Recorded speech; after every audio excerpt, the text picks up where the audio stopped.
We should be live right about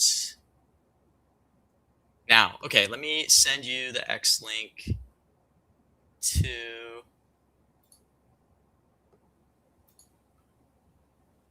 here. I'll just message you this on Disc. Okay. Let me post this in the Kalshi Discord.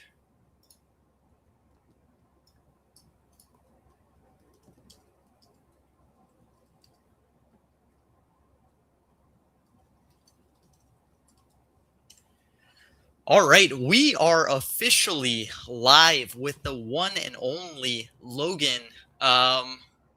We've done this before, Logan. You know, back in what was Yeah, that, that was a October? while ago. Yeah, right when I first started trading full time. That was during the whole Nobel, if you remember. It was like the day Yeah, of. yeah. I was very focused on the Nobel Prize market during. Yeah, and now it's like things have kind of settled down a little bit. Just Yeah, had there's just the Warsh. shutdown market Yeah, right. now, like that's going on right now. But that's just like an OPM website update market now, you know? Like, Yeah. that's all people are. Well, for those who aren't familiar, although I know a lot of people are probably familiar with you now, you're recently featured in that big NPR piece. I love that article. That was really funny. Do you want to give a little bit of like a background, how you came into Kalshi prediction markets as a whole, and just your like experience? Yeah, so I guess I downloaded Kalshi, or I guess I mostly used the website. Started using Kalshi in 2023, but didn't have much in my portfolio, like $1,000. But then got more serious after the election in 2024, and so was trading like after work, before work, and then had been making more than I was from my job. So I guess what's it, like 4 months ago now, left my job to trade full time. So I've been doing it full time for about 4 months now. 2023 is like a pretty long time. Like back then it was just like weather and like kind of Yeah, I what was were you betting like? on random stuff like how many measles cases there would be. Like Oh yeah. I think I put $1,000 in just because I was curious about it and testing it out. And like I made, I don't know, $300 or something. Not like at open Kalshi, not that frequently either. Yeah. But then around the election, because they didn't have election contracts at that time, they didn't have mentions, so there's a lot less stuff going on. Yeah, for sure. And I mean, like, I think when we last talked around that Nobel time, which I think was sometime in October, what were you around like 100K, 200K profit? Like, what were you? Yeah, I think probably 150 maybe. And now you just crossed basically 400K total profit, Yeah, right? yeah. So, what have like the last few months been like? Like, obviously, I mean, that's like 250K in like 3 or 4 months. Like, what have been the big drivers? I know times personally year. Yeah, I made like 60,000 on that, like 41 on Kalshi and 13 on Poly, I think. Um, yeah, Yeah, I had a lot of AI no, but then I also bought some AI CEOs yes on Kalshi for 1 cent. like That's it. the edge people that Yeah, like Zuck and Lisa Su were the two, and then I also had some Sam Altman yes on Kalshi. So will you do like almost any category? Like, do you have any specific niches you're doing? I see you in mentions a lot too. Yeah, man, I'll pretty much trade anything. I guess I mostly focus on the less quantitative stuff, so I'm not Okay. doing like daily temps, or like crypto financials. And then I guess I don't do sports much, or really at all. At some point, I might take a look at that, but that seems like a more efficient market that I So don't know that much about. you kind of like markets where you can rely a little more on intuition. Like I feel like we're kind of similar Yeah, there. I like vibes trading. Yeah, vibes I don't trading. I don't I don't Exactly. want to build Yeah. a model, and if I build a model, it should be very simple.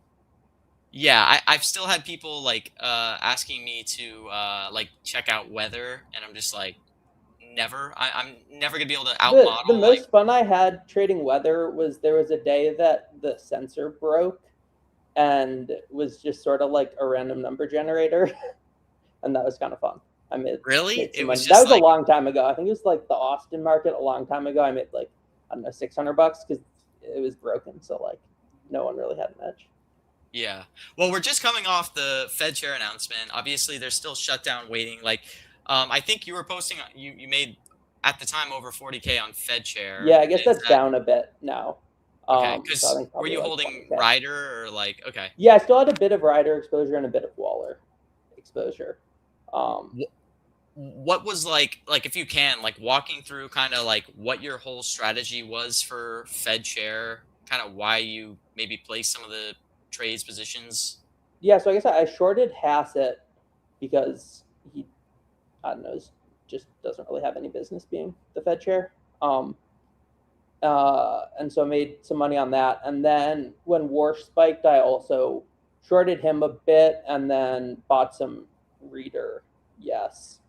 I think it was like 5 to 7 cents when I bought him and got maybe like 100,000-ish shares total, including like yes positions and then positions that I neg risked into.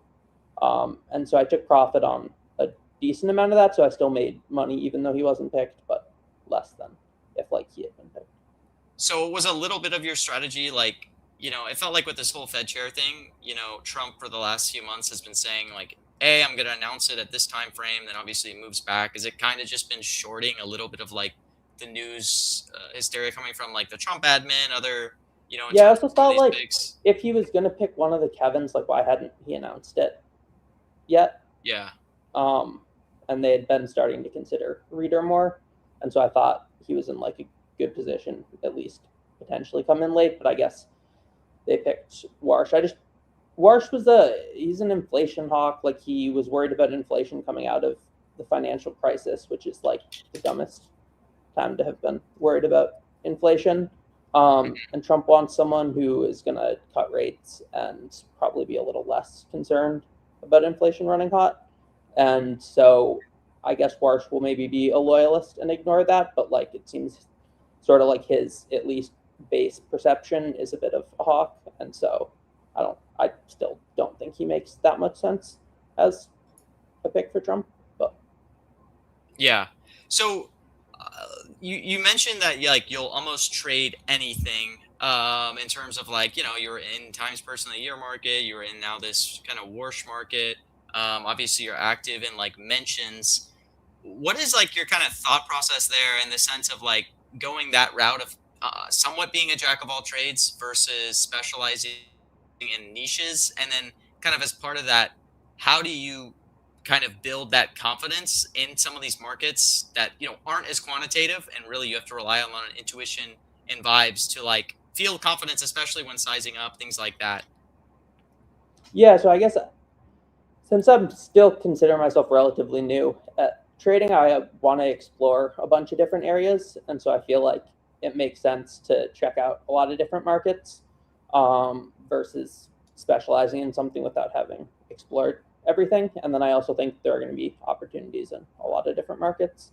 And so it sort of makes sense to be paying attention to everything. And then I guess for confidence sizing up, obviously I started trading with smaller amounts, and then just sort of as I've done it more and done well, started to get some more confidence that whatever assessment I have in the market, probably at least plus EV. I definitely resonate with that, where at least for me, when I'm on kind of like a heater or like a hotter run, it's a lot easier to size up because you're like, building confidence and, but I do find for myself, I still struggle to size up in spots, especially those spots that you love where it's kind of purely relying on intuition or vibes. Well, I would still consider myself to be more like kind of top down. I'm not building my own models. I rely a lot on intuition. Those are spots that I do well.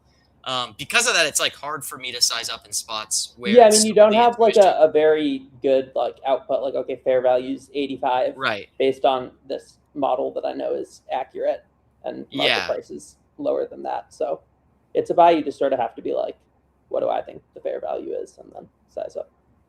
Yeah, for sure. That. And I mean, that's where it'll be like difficult sometimes. Like I still will size up most in spots where I can kind of be a little more like quantitative, I guess.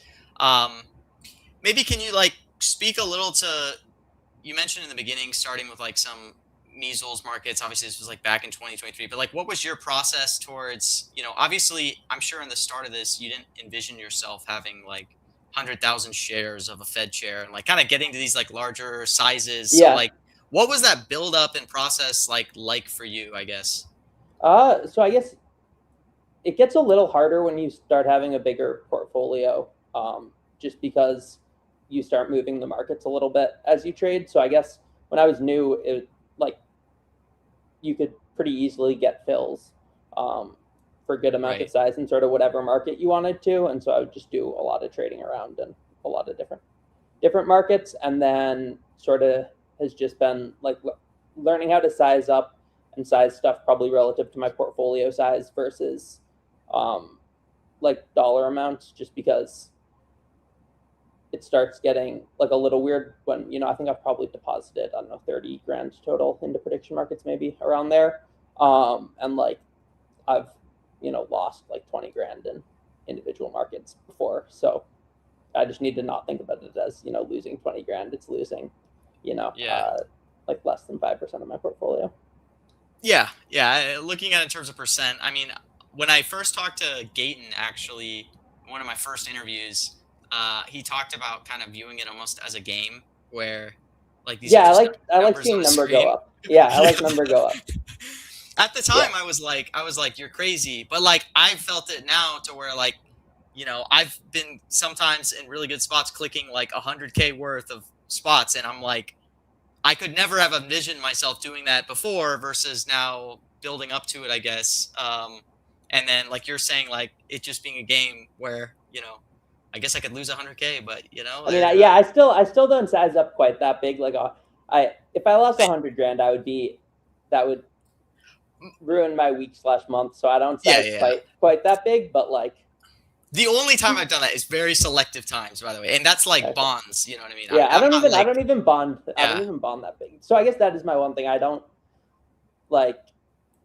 size so big where like if something went wrong, even if I am very confident the fair value is like 99.99999, I still am not going to put more than probably, I don't know, 10-15% of my portfolio in that. Yeah. Which I think that's probably a little low, but like I'm not going to be in any one trade where I could completely blow up my portfolio.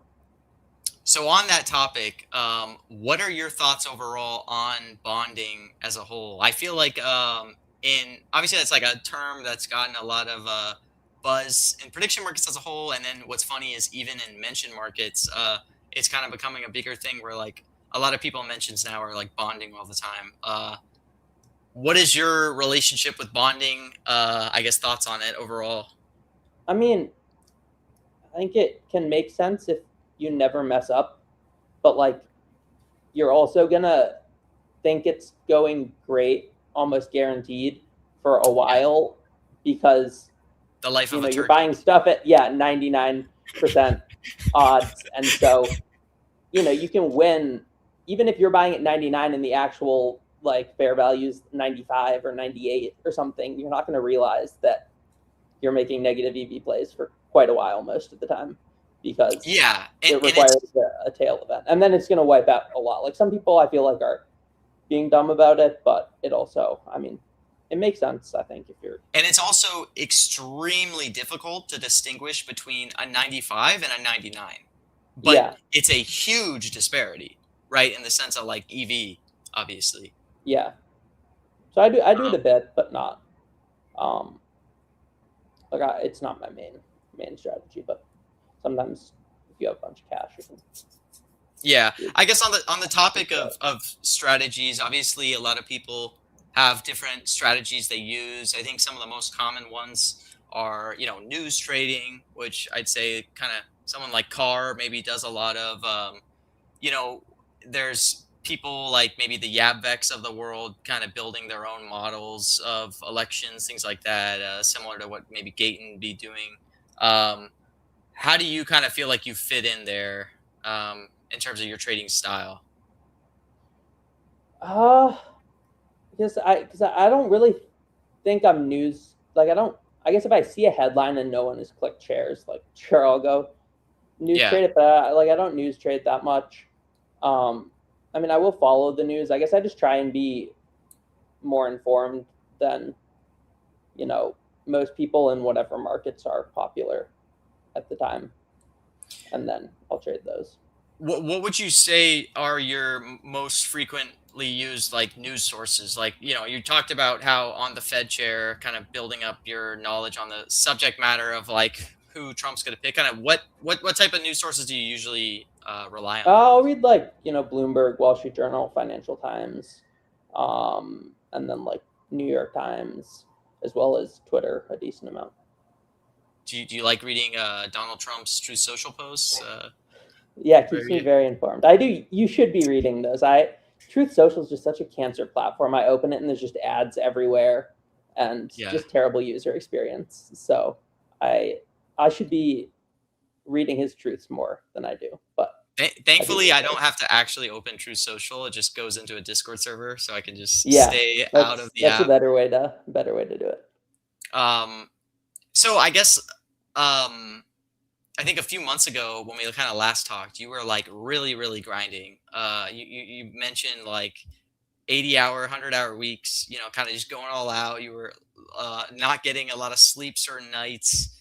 I've been chilling more this month, but my performance hasn't been as good, so I think I need to go back to. You got to lock back in.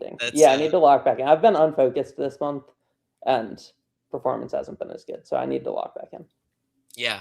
You went on a, I believe, fly fishing trip, about a month ago or so. Yeah, went to the Bahamas. See, I follow your stuff. Yes, thank you. Yeah, so that was a fun vacation. And then I was locked in for a bit after that. But then this month I haven't really had any reason to not be locked in. But yeah, that had to be a great vacation because you also hit on time first in the year, right? When that was happening, right? Yeah, I was in the Bahamas and I was like telling my family, like, dang, AI is really spiking on Poly. I wonder if someone knows something. Like, maybe I'll lose 20 grand tomorrow. We'll see. I sold out when that happened, by the way. I had a huge position on, not a huge position. I didn't have a huge position, but I had a good position on Jensen, and I sold out when AI started pumping. So I was like, somebody knows something. So I didn't. I faded it with like 2 grand, and then put my phone away. I was like, probably dumb to fade this, but like, I'm just gonna fade it and hope it's not an insider. Yeah, sometimes that's the best way to treat it. But yeah, then I guess I was telling them that like, okay, I might lose like 20 grand, and then I opened my call sheet and I was like, why is my portfolio like, I don't know, 50K? It was like, it was like 50K higher than it was the last time I looked. I was like, what is going on? And then what did that feel like? Do you still feel like highs and lows correlated pretty significantly to your portfolio? Are you pretty numb to it? I was kind of pumped on that one because that was like a $60,000 win. And so that was quite a bit. But normally I'm pretty unemotional about wins or losses. Like I like performing well, like taking advantage of as many opportunities as I can and making money from that. But I'm not getting like super hype about wins or losses. And then I'm more just like annoyed when I lose, especially if it was like a bad trade or a dumb trade. And then I guess I do get frustrated by like when you have a really good trade and it gets blown up by like bad variance. Like that like when you get such a good spot and it's just I had a great trade for like 8 or 10K the other day, and then like something that I legitimately think was below 5 cent fair value happened and blew up a trade that would have been like something that was 10 cents that hit.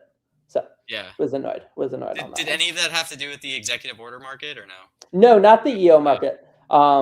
I know a lot of people. Some people had upset about the EO yesterday. Yeah, no, I think I bought a little bit of no, but no, that wasn't the one. It was some mention market. Yeah. So I guess getting into some of the active news, you talked about the shutdown, which is obviously probably the biggest market right now that Fed chair is over. Yeah. Do you have any thoughts on the current government shutdown? Do you have any open positions right now? I think I still have a little bit of yes. I'd had a bit of yes, and then it dumped a bunch, and I bought a little bit more. But I still need to relook at it because now it's just largely about what the website. OPM does, and so need to see if I have any. I wonder if people like. I almost wonder if the yeses at this point are going to be like undervalued now. Because of that whole fiasco last time with the OPM website, where a ton of people got killed.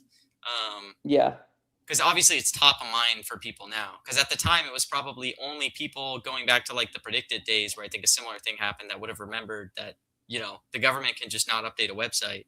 Yeah. versus now it's fresh on everyone's mind. Yeah, I think that wouldn't surprise me.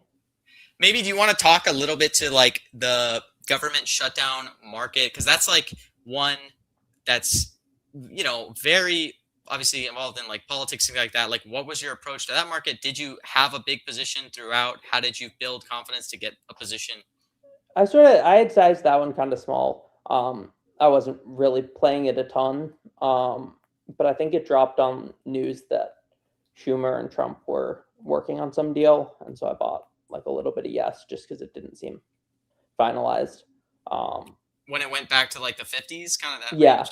yeah, and then Okay. I also had a little bit before that. I want to say I don't remember what price it was at, maybe 60s when I bought Yeah. that. So not like I guess I didn't have a ton of research or like good thoughts on that. Just thought it seemed more likely than not that they wouldn't reach anything. So I think I only made probably like $3,000 in that market or something. Nothing crazy. Nothing to scoff at, That's good. Yeah, I mean Position. no, it's a good win, but I didn't have any sort of big position Yeah. or good thesis. Just Not like a sort Domer of A News. I think they cashed like 300K or something on this shutdown. I know A yeah, they News had is a some. huge position. Yeah, he had a big position.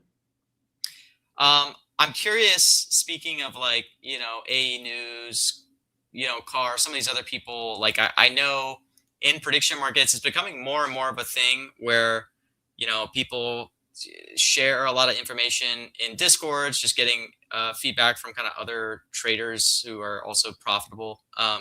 Like, do you view yourself as like more of an independent where you're not typically too active in like sharing maybe alpha or trading ideas with other traders, or are you pretty active in certain discords that you're Yeah, kind of I'm talking to other?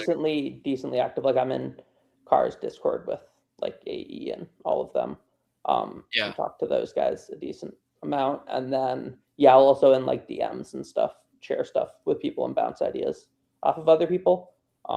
Just 'cause I think that's helpful, especially since I trade so many different markets. Like I Yeah. think it's helpful to sometimes discuss with other people and share ideas. As Yeah. long as you trust that the other person's not going to share the info, I think usually it's fine to share with a couple people, or even some of the big markets you can discuss with a large group of people, get a lot of opinions. Yeah, and I mean, it can also be beneficial to people who have small bankrolls, by the way. If you ever come across really convincing information, I know people who have shared info with AE News. He tips them, like, I will tip you if you ever give me great Yeah, information. I'll do the same. Don't go to But yeah, Logan. I tip more than Logan. I don't know if that's true. Me and Logan went to a restaurant the other day. He gave 10% tip to the waiter. I was like, man, if that's a sign of. The waiter didn't share any alpha, otherwise it would have been more. Yeah, there you go.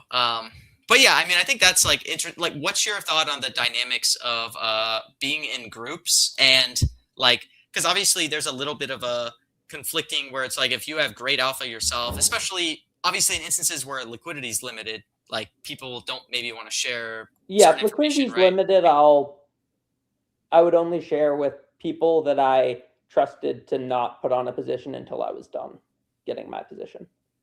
Yeah, Um, fair.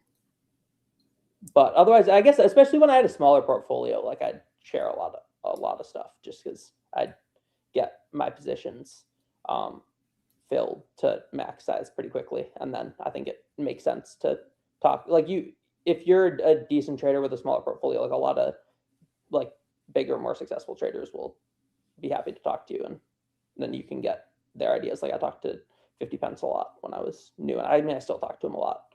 Yeah, I really like 50 Pence. I've met him a Yeah, couple he's a good times. guy. Super nice guy. Yeah, I need to meet him next time I'm in New York. But yeah, I remember I think I met him like arguing And about. me. Yeah, Jeez. I need to meet. Okay, I need to meet Gosh, everyone. whatever. Yeah. I need to meet everyone next time I'm in New York, because There that needs to seems be like that's more where everyone is. meetups for Yeah, prediction markets. I feel like that'd be cool. yeah. So you've had a really good last few months. Obviously, we're now almost officially 1 month into 2026. What are your maybe goals for 2026, or even just like things you're thinking about want to achieve in this upcoming year? I guess I mostly care about just executing well on sort of the opportunity set in front of me and performing well in that context versus like trying to get certain numbers. I feel like so far in 2026, I have not been happy with my performance. I think. I mean, I'm up like 40K right now for the year so far, I think, but just feel like the opportunity set has been much better this month than it has been previously, and I have a larger portfolio and have made less money. So not particularly happy with my performance so far this year. So hopefully locking back in and refocusing and doing well. Yeah. Look, there you go. What do you feel like your biggest obstacles are for like 2026, or like are there any common pitfalls that you keep finding yourself repeating into, whether it's not sizing up enough or just not executing on I've good been doing spots? better about sizing up. I'm sort of happy with where I currently am, trade size wise, because that was something that I struggled with a lot previously was undersizing, and so that was something I worked on that's been helpful, and now I feel like I'm pretty happy with the size that I'm putting on for current trades. And I mean, for some like for mentions, I can't size anything as large as I would like to size Right. it because Because there's I'll just get not. there first and take the liquidity. Usually. There's just like there's not like I would happily bet on like put large trades on for some stuff, but I'm not going to I get know people filled always without ask moving the me market on streams, they're like, "How are you determining your sizing for mentions?" It's like I'll just take as what I much can as I get. can get. Like, yeah, Yes. my sizing for mentions is as much as I can get. On crypto, Bitcoin, no. Right. Yeah, I That's the got secret. blown up on that at Oh, Davos. you had it at Davos. Not like Dude, only I only slept like in that day. I would have been on nice. it. I slept in. It was I had a great. terrible day that day. Yeah, I think I only lost like 8 grand or something on that because I don't put that trade on that huge because I don't love trades like that. But Look, sometimes 8 grand's on the more bet. than I'd have on it. So that's a good size. I gotta start sizing up on mentions a little more. Sometimes you start like you'll move the market a lot as you start to size stuff, and then you have Yeah, to then it like you're it gets hard because like you might have been super profitable all the time sizing smaller, and then you start moving a market 10 cents when you trade it, and it makes it harder to be as profitable because you need to be like really yeah. confident in But your fair the value. worst part that's like a balance is I obviously always try to be a maker whenever I can on mentions, and then it's like when you put up limit orders and then the price just an hour later moves against you. Like for this last Powell speech, some of the spots were so good for the Powell mention. Like I was just blown Yeah, I away where they were struggled to priced get at. fills on a couple things. Yeah, I went to bed. I had like a bunch of orders up, 3K shares on really good spots. I went to bed, top of book. I woke up 0 fills across everything, and it had moved 5 cents the other way. So I'm Yeah, like, I gotta just I be a had taker. yeah, I didn't get as many fills on some of the things I wanted in that market. And then you'll get fills on the stuff that maybe you shouldn't be sizing up into, which is not really something you need to worry about when you have a small portfolio and you're starting to get your max size, whether it's a good trade or a bad trade. But when you're trying to get more shares, you're going to get filled pretty much fully on any bad trade and not necessarily get Yeah, filled fully on the good trade. like And the so you need to adverse start, selection yeah, you need to aspect. start worrying about that a little bit more. Yeah, definitely. I mean, adverse selections definitely scares me, especially with if ever I'm like live trading sports, because I'll try to like fill one side during a game, and you're just like, I'm either not going to get filled if it's a good play for my counterparty, or I'm going to get filled when I should have gotten filled at a better price. Yeah. And I'm like, do I just take the risk? But for 2026, are there any new categories of markets that you want to expand into? Or are you just like comfortable with what you're doing now and just like any specific markets you're kind of looking forward to, I guess? I need to do a better job pre-planning for markets because I found myself not planning ahead, not planning ahead Yeah. that much, and so I'll be like, oh, there's this big market happening, and then it will be happening in a day, or like for a mention market, I'll open it as the speech is starting and then need to Well, speed run to that's get almost it. unavoidable, because Yeah, with mentions, it's like they're so fast. Like Trump yeah, surprisingly did that. He brought his executive order signing open press. We fortunately too yeah. There quick wasn't to a market. mention market for that. Yeah, today. Yeah, Sadly. there's only the weekly and monthly in which UFC hit. It's a Yeah, crazy. so I'm not fast enough to snipe stuff. Only live. Bitbop So is. yeah, He's got his Bitbop got UFC. He gets everything. It's unfair. I think he killed me on Trade War the other day at Powell. Yeah, So that was craziest ending to Powell I've ever seen. yeah, dude. I honestly I sort of agree with Trump now. Too late. About like Bad yeah, Fed chair. get him out of here. Yeah. Indict No, him. Indict him. I Stick him in prison. Powell's Yeah, maybe. I love Powell, but yeah, he's good. But I did not appreciate his ending to the press conference yesterday. Fair. Are you still trading wise? Like, is everything you do manual, or are you vibe coding a lot of tools, or no? I have not vibe coded anything, and I should be, but I don't have. I feel like I don't have time with all the trading that I do to make any tools. Even though some tools would probably be helpful. I mean, I'd buy tools if people are selling them, but I also Yeah. don't trust myself enough to code like anything that actually puts trades in for myself. Right, like actual So execution. yeah, so like I don't have trust myself enough to do that, and then I don't really have time to build out other stuff right now. So it's still all manual without really using any tools.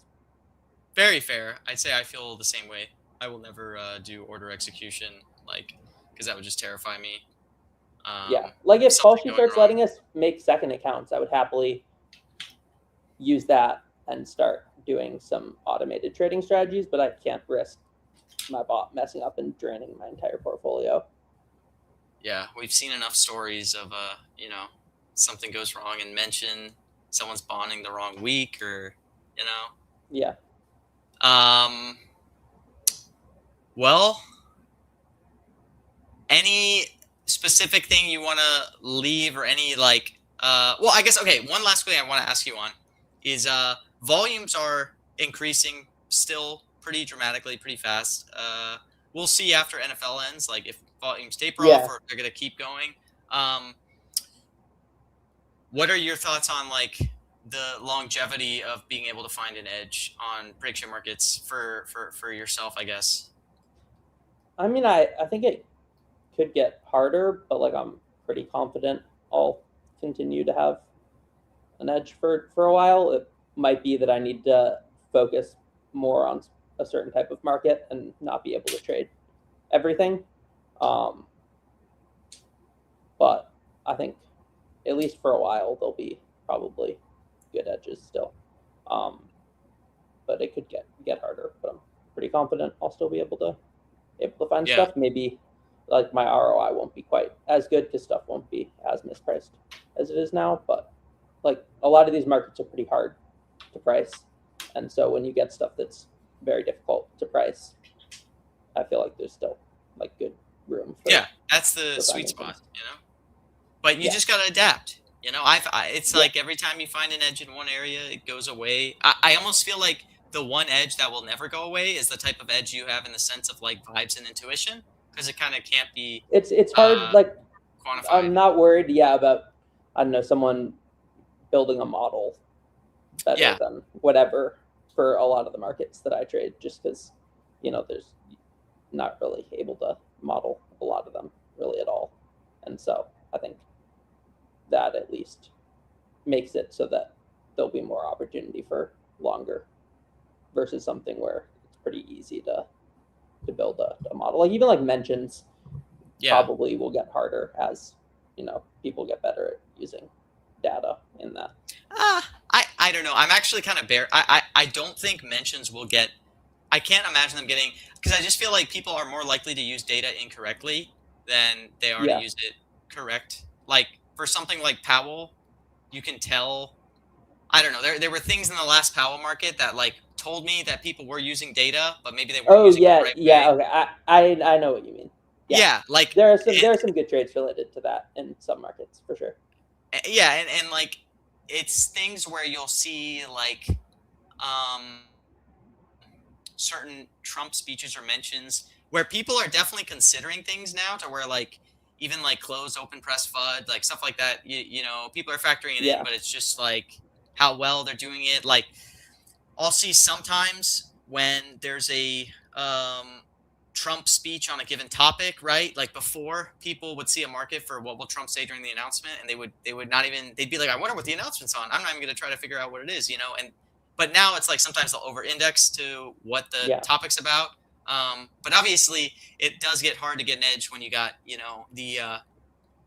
the Moonlights of the world, the Kenobis now in the order books. Just I don't know how they do it.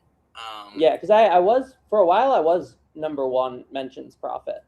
But yeah, I'm not anymore. I guess I'm not on the mentions leader. I'm not really on the individual category leaderboards because I don't want people seeing what I'm doing. Oh, you're hiding your smart. Yeah. You don't even want to see what category you're doing. No, you can get info from that. I won't go into it, but Okay. yeah. So I'm off the individual category leaderboards. But yeah, I was number one in mentions. Now I think I'm still top 10, but not anywhere near where I was. Well, you know that mentions leaderboard too. It's technically not complete. Like my they politics updated it. profit's probably too high, and my mentions too low. Yeah, because it used to be part of politics. Yeah, I remember. The OGs like Foster get a bad rap, even though they'd be way higher on, Yeah, because I think I need to look what my politics profit is. I don't even think I'm on the mentions leaderboard anymore. I think I've fallen out because I just started focusing on sports too much. I've been focusing on other stuff more. Oh, I'm on. I'm right at the bottom. I'm still there on mentions all time. I'm the last person included, right below top button. Nice. Dang, yeah, I think I dropped out of the top 10. Oh yeah, because I didn't do well on Powell. That killed me. Okay. I'm hanging on by a thread. I'm still I'd be pretty high on the leaderboard if I joined it. But yeah, my politics profit I want to say is I'm not quite on the politics leaderboard, but I would be decently close. But I feel like probably half of that is mentions maybe. I've been trading mentions since they first added it. So yeah, mentions are great. I mean, I hope to absolutely continue mentions. Yeah, no, I think they're.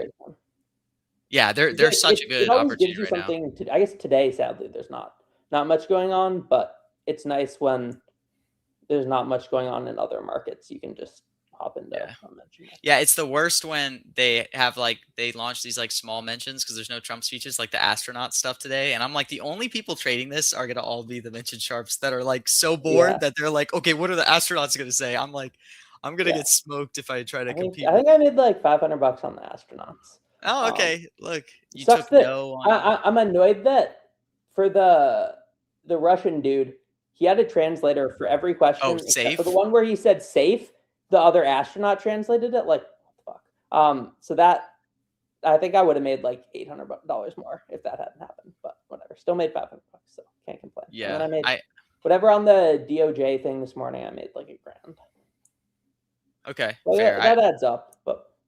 I skipped the DOJ thing. I should have played it.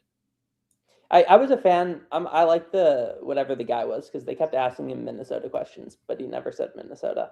And I had Minnesota no, and they just everyone seemed to be on Minnesota no. But did he eventually say it or no? He held. No, he didn't. Yeah. So I'm a fan of whoever was his name, Todd something. Nate brings up a good point. He's saying I would be number one in mentions all time if I didn't panic sell for my chat during streams. I think that's accurate. You would agree with that.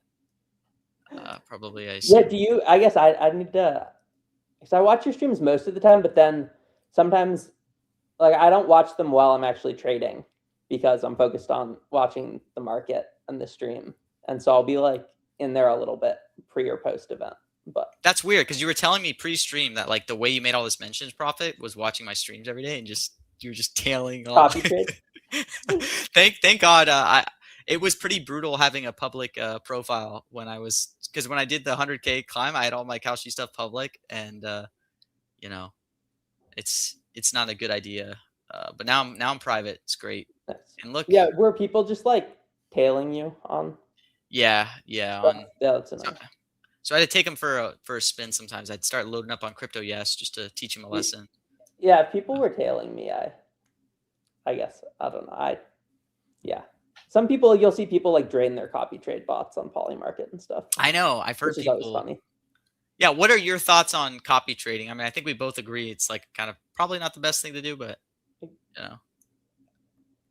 I think the issue is if you're just copy trading someone and you get into the same trade and something goes wrong, they're going to probably realize it's going wrong decently quickly if Right. they're informed on it, and they're going to get out, and then every other informed person is going to get out and not lose very much money, and you're going to have no idea what's going on, and Yep. either lose money or you're going to panic if it drops, or it's so like maybe it makes sense, but like if I know a smart person has some position on, I guess every once in a while I'll buy like a tiny position, mostly just to follow it. But yeah, I don't do much copy trading because I think I want to realize when things are going wrong. Yeah, and the other Before the market and get Right. out versus be left holding a bag. The other thing is like available liquidity. It's like Yeah, it's also if you're copy trading someone and you're doing it after they've traded and they've moved the market, you're going to be getting in at a worse price than them, and it might right, less especially sense. on mentions. You kind of can't copy trade mentions because it's like price. Yeah, Everything is so illiquid. yeah. So, like you talked about it getting harder as your port's grown, like to where your trades are actually impacting liquidity, moving the price. Like, what are your thoughts as you continue to scale on that kind of topic? Are you going to start changing your strategy, diversifying to more trades? Like, I guess I've been focusing more on stuff outside mentions, and I don't really trade the low volume mentions very much just because those aren't worth my time. Though those, like, if you have a small portfolio, that low volume mentions are sometimes worth checking out. Yeah. Those can be more mispriced, but like if something's, I don't know, like not front paged and not the type of market that gets a lot of volume, then I don't really look at it anymore. Yeah. Do you think you'll ever get involved in like sports or markets like that just because liquidity is so or doesn't even interest you at all? I would need to feel like I had some sort of edge in it. Right. So I Yeah. feel like my base on sports is that it's at least decently efficient because it's such a big market with some actual smart players. I guess I'll probably when the Olympics happen, I'll probably try and trade some stuff for that because like I might not trade football, but if there's a market for like some super niche sport that I know no one really follows, I'll happily take a look at that. Like I know I Yeah. traded some Chinese esports tournament a while back that was like overnight. For what sport? League of Legends or something. Oh, League? Oh, okay. Yeah, Or something. You don't even play League? I've never. No, I don't play League. I don't watch League. I think I was the main market maker all night for some tournament that they were holding. Jeez. Because it was like 3 a.m. and literally no one was quoting it, but a bunch of people wanted to trade it. So I Interesting. was like the only person market. Because I know League. I know You know, zero about League. I was Never actually watched Emerald, it, never played it. which What? is pretty. I was Emerald at one point. It's pretty Oh, is that somewhat good? respectable. Yeah. Nice. You should look at me different now that I Okay. told you that. That's impressive. Well, I mean, 2026, it's going to be an exciting year. Yeah, the Olympics will be fun, I think, because there'll be more stuff where like there's some random sport. Olympics will be great. I hope it doesn't turn into just like markets on like the gold medals because like that'll be cool. But like I want to hope we trade get- like curling at 3 a.m. Yes. Like I want to trade like the 4th place curling match at 3 a.m. or something. Yeah, Like, that's what life is for. Qualifiers for whatever that like cross country skiing plus shooting is that I know probably no one knows about. Yeah, Like, those random sports will be become fun to trade, I elite feel like. in those. Do you like frequently market make ever? Is that something you like are considering exploring as like a longer term thing? Just being a I market mean, maker? I do it manually, which is really hard. Like I'll be like live market making stuff just totally manual, which is difficult. I don't do it a lot, but like if I'm bored, I'll start quoting stuff. Yeah. So Interesting. it's like it's a way to use time, and I like part of my vibes. I also like to sort of get the vibe of the market and get a feel for the market and the flow and everything. And I feel like it sort of helps keep me aligned and in touch with the market, being forced to quote it. And I think flow is an important part. Like now I find myself, I used to shy away sometimes from like super high volume markets like Times Personally or things like that because I'd be like, how could I have an edge?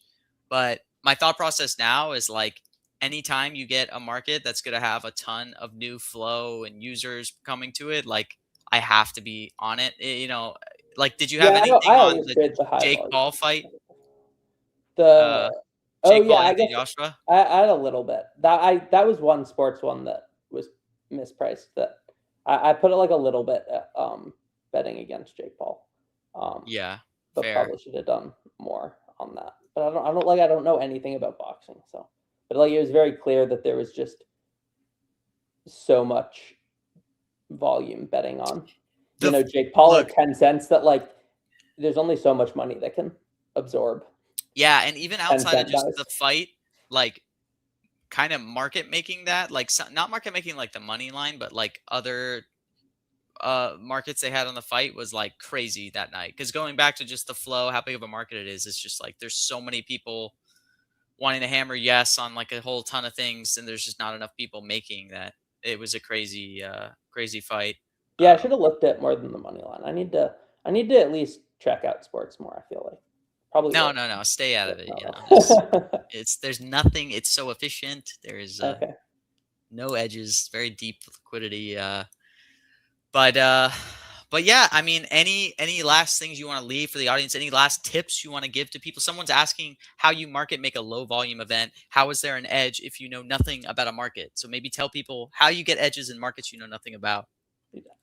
I can't share that. Then I don't need competition quoting in the markets that I know nothing about because. But he's the Kalshi Patriot. That's who it is in the comment section. You're gonna leave.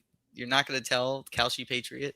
I would say the best advice is don't try and market making things you know nothing about, because if you're offsides on market making, you lose a lot, and if you're correctly quoting it, you make a couple cents.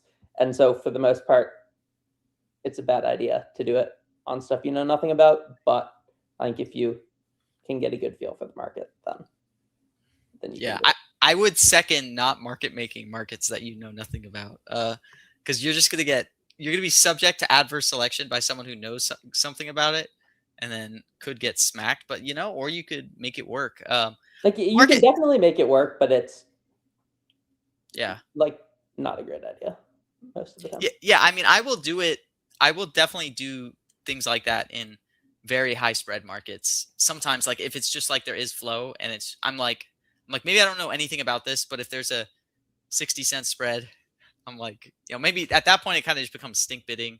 That you can do when you have a small portfolio. Some of those like illiquid markets with the super high spread, like I used to quote those a bit, but now it's not really worth it because like maybe I'll get a couple hundred shares on a random bid. But yeah, that was a good thing I did when I had a smaller port, was like find the really high spread random stuff and then try and quote that. Yeah, for sure. Well, this has been a lot of fun. 2026 going to be a big year. Any final thoughts you want to leave? Final advice you want to give to anyone on maybe new people or anything like that? I don't know. It's hard to give advice. Like, I guess just like, I guess don't start with too big of bets if you're new would probably be advice. That's what I always say. Like, if you're good at it, you'll make money pretty quickly, I feel like, and then you can start sizing up. Yeah, but only a select amount of you guys are going to be good at it. That's another thing to think about. But once you are, like, if you find an edge, I guess you can just like go, like looking at Moonlight, right? Started with 1K and he's just gone parabolic. Yeah, I guess like I always tell people, like, I've made a lot of money, and I guess that could be a reason to start trading, or it could be a reason not to start trading, because every dollar I've made is a dollar that somebody else has lost. And so like, but they learned from it, and you do learn they from come back stronger, Yes, just like everyone will make money. Just like BitBop's gains the other day, right? No one else lost to BitBop on that. I'm not talking to someone who had the other side of trade war. Yeah. At 99 cents. I'm still in walk through the 20K. I'm just kidding. Yeah, I'm salty. I'm so lucky to not have gotten burned on bonds before. I so should. That's the first time I've ever gotten burned on a bond. Okay. Yeah. I mean, I've gotten burned once for like 5K, and it was on the whole. But like that wasn't necessarily. I mean, I kind of thought it was a bond, but I didn't know anything about it. It was me tailing blindly, like other. Yeah, that's why, especially with bonds, I would say don't tail people, because if you're in a bond that's not like, if you're in like a bond that's not, actually a bond, it's just some high probability thing, Yeah. you need to be the first person to panic or you're screwed. So like Right. my my advice for bonds that aren't actual bonds is you need to be the first person to freak out.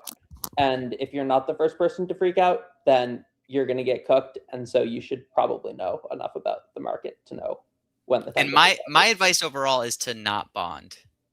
I bond a ton myself, but like you were saying earlier, if you like, it's so hard to know if you're doing the right thing on certain bonds but I'll bond certain things when it's more so just I'm giving a 1 cent discount cash out, like those are the bonds I like. Yeah. Yes. Um, Yeah. I mean, I guess, because I have hit a decent amount of 1 cent trades. So like I'm a fan of bonders, but like I also see, like, I guess now that Yeah. I've lost on a bond, I also see losing on the bond side. But I've definitely been on the 1 cent side of but a I think decent that amount of makes bond blow you ups, which makes it helps me realize probably what stuff is not worth bonding, because exactly. I have noticed multiple Yeah. times where the 1 cent thing, like there was a Like good one with the Mike Johnson speaker vote. That was when I was super new at trading. It looked like he was going to fail the first vote, but they hadn't gavelled in the vote, and some people went out of the house. I think like to an office, and Trump called them and got them to change their vote, and so they came back and changed their vote, and it had been at 1 cent that for yes, Mike Johnson gets elected on the first vote. And then those people came back and changed their vote, and I think people hadn't realized that you could do that. So I made yeah. like a grand or something on that, but that was like, it was pretty new at trading. I do feel like coming from a background of a bond killer, you then become better at bonding. Like when I'm bonding I agree. mentions, I'm gonna bond a mention when it's bondable. I'm not gonna Yeah. bond a debated, and that's why, like, if you're gonna bond anything, I would not bond mentions, because mentions are probably the most frequent things that get misbonded. I've killed a decent amount of Yeah, 1 cent in bonds. I misbonded today, by the way, and then I You saved did? myself. Yeah, only 5K, and then what did you miss bond? Was it Gravity? No. You're No, gonna no. you're gonna were you trading Mamdani today? Yes. Which word misbonded for a second? Did you spot it? Other people spotted it. Anyone watching, that was me, the misbond. It was budget. Oh, yes, I did see that. That was me for a second. I immediately pulled my bid. Yes, I did watch that. Did you see the bid pull in like a second? You pulled it before it got, because I feel like, Yeah. I pulled it so fast because it Nice. wasn't even like I thought he said budget. It was just like I was so trigger happy because first off, people weren't getting top bid very fast. Like so to me it was like finally a bondable market, and I wasn't streaming. I was just at home set up, and I'm like, okay, nice. I'm just gonna go all out. And then I saw on some of the first few words that like stuff wasn't getting bonded fast enough, so I got all excited, and then I misbonded it, but I only got exposed $700 because I pulled it. Yeah, I would say, and thankfully, don't try and be quick bonding. Like, I guess obviously you need to be quick, but don't don't sacrifice like being sure for being quick, because you can't be wrong. Yeah, it's just nowadays in mentions, if you're not fast, you can't even get top bid. It used to be like a good ecosystem where BitBop would get all the shares up to 95. Then I could put up like a 10K 99 bid because he didn't want the 99s. And then I'd get filled throughout the rest of it. But now the same people who are automating the sniping are the ones automating the 99-cent 10K bid wall. So yeah, I got someone for some money on renovation. It didn't make up for my loss, but I think I made like 10. That one was I lost. Did you manually hear renovation there? Yeah. Like, that's so crazy. I don't know how you caught that during the speech, because I didn't catch it at all. I had been watching that straight, because I was watching some of the political ones in case he got like political this FOMC, which he obviously didn't. But I had been watching like that and Subpoena and some of those, so they were sort of on my radar. It was that one was going back to being quick. Like, the reason it gets so killed is like technically stuff got bonded, like on the last question, because people are like, okay, last question, Yeah. as long as there's nothing on topic to this, and then he just Yeah, that was rattled me everything. with that was me with trade work. It's like I still think that wasn't necessarily a bad trade. Because like Yeah, no, it was plus EV. it was plus EV, I think, because I was top of book, so I'm gonna Yeah. get filled. So like I was gonna get filled whether he said it or not. So it wasn't one of those ones where like you stick something 100K shares back at 99 and then you're only getting filled if it gets said. It was like I Yeah. would have gotten filled whether it got said or not. It Yeah. just happened that it got said. So I agree with you. I think it was plus EV. You were getting 99 for 99.8, but then 0.02 hit or Yeah. 0.00 whatever. Yeah. All right. Well, this has been great. Yeah. And Thanks for having me on. I'm excited for the rest of 2026. Yeah, same. Yeah, it'll be a lot of fun. Thank you all for tuning in. Take care. See ya.